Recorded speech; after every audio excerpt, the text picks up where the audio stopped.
What's up, guys? It's Coach Grant with First Down Training, and today we're going to talk about how quarterbacks can throw on the run. Let's get started.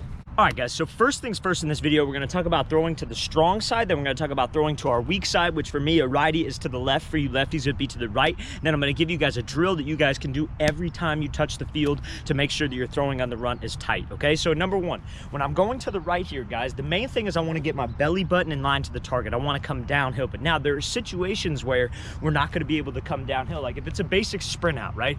So let's say I'm just working a basic sprint out mechanics. My first step wants to be somewhere between 5 and 6 o'clock because I want to take it out for about 3, maybe 4 steps to get some depth, and I want to turn my back to the line of scrimmage, okay? So that's a basic sprint out. And then when I come around here, I want to start attacking the target, okay? Now, when I start attacking the target, I want to get my feet, try to get your feet moving a little bit quicker so you're coming downhill with your feet under control, okay? Now, there are situations, again, that's a basic sprint out, right?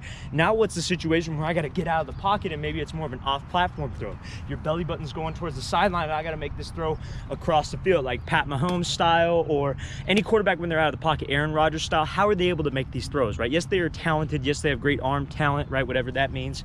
But when you step at the target with your throwing side foot, that's the most important thing when we're throwing off platform or when we're just throwing normally on a basic sprint out. That's the number one thing to get yourself and get your hips in line with the throw, okay? So I'm coming downhill to the right.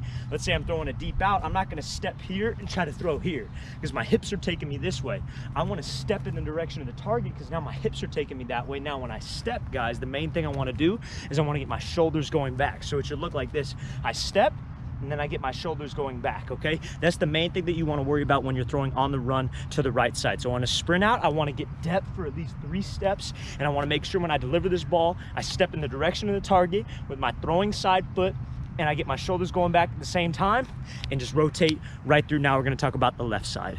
All right, guys, so now the main thing about throwing to the left side here is you want to, same thing, get your belly button in line with the target, but now here's the thing that a lot of people make. When they come out, like let's say it's a basic sprint out, right? So on a basic sprint out, my feet are going to be here. My first step is between 6 and 7. I'm getting some depth and I want to come back downhill after I get some depth, okay? Obviously, it's a lot faster than that, but when I come back downhill, the mistake a lot of quarterbacks make is they'll be here and they'll go 1, and then 2, and then they'll throw in 2 parts. I don't want that to be in 2 parts. I'm all for getting yourself set, but let's try to do it in one motion, okay? So when I come out, I don't want to be like this. Let's say I'm working a flood concept, right? So I got like a flat, and then I got a deep 12-yard out, okay? So I'm trying to read that backer, right? So I'm coming out, and let's say I'm here, and I square up, and then the backer just reacts because I square up, right? If I'm coming out and I have this thing ready to go the whole time, then it's just a flick of the shoulders, right? So if I can get to that position where I'm comfortable holding it, right? I got a comfortable ball carriage, it's just a quick trigger. I can just step and the ball's out of my hands. I want to get rid of that coil. That's the same thing as like quarterbacks sitting in the pocket and going like this when they go through progressions, right? I don't want any coil of the motion, okay? Even on the right side, I see quarterbacks when they go on, I know we're not focused on the right side right now, they'll come out on the right and they'll bring the ball up. Let's have this ball ready to go right now. I want a quick trigger, I want quick hands, and same thing, belly button to the target, step in the direction of the throw with your right foot. Now you got to get your shoulders a little bit more torqued on this side, but that's all going to happen with that step. Get your hips there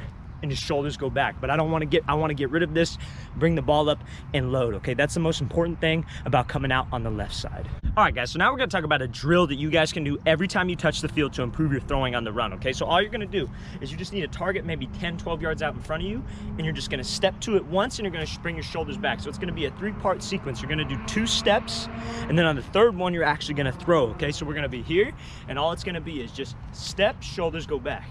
Step, they go back, step, and then throw, okay? So now when I throw, guys, it's important that I want this step to be firm in the ground. I want my shoulders to take me back. I don't want to lift right to this L because then when I try to swing through, I have this coil release and the ball will miss high on me, right? I want to make sure that I'm taking this thing back. I don't need it to be in a perfect L. When I take the ball back, I'm not in a perfect L. I'm a little bit higher than that, right? But I want some kind of backstroke. So when I rotate through and I swing this back leg through, or this front leg through, I have some kind of coil. I have a lot of torque. I'm not letting my left shoulder too swing way the hell outside of my frame, right? I want to keep this left hand tight. I step here, I throw, and I keep this left hand somewhere in front of my face, keep my shoulders square. That's something you can do every time you touch the field to improve your throwing on the run. All right, guys, I really want to thank you for watching. I really appreciate it, guys. And if you're a quarterback and you want to get better at reading coverages, you got to be able to understand defenses, right?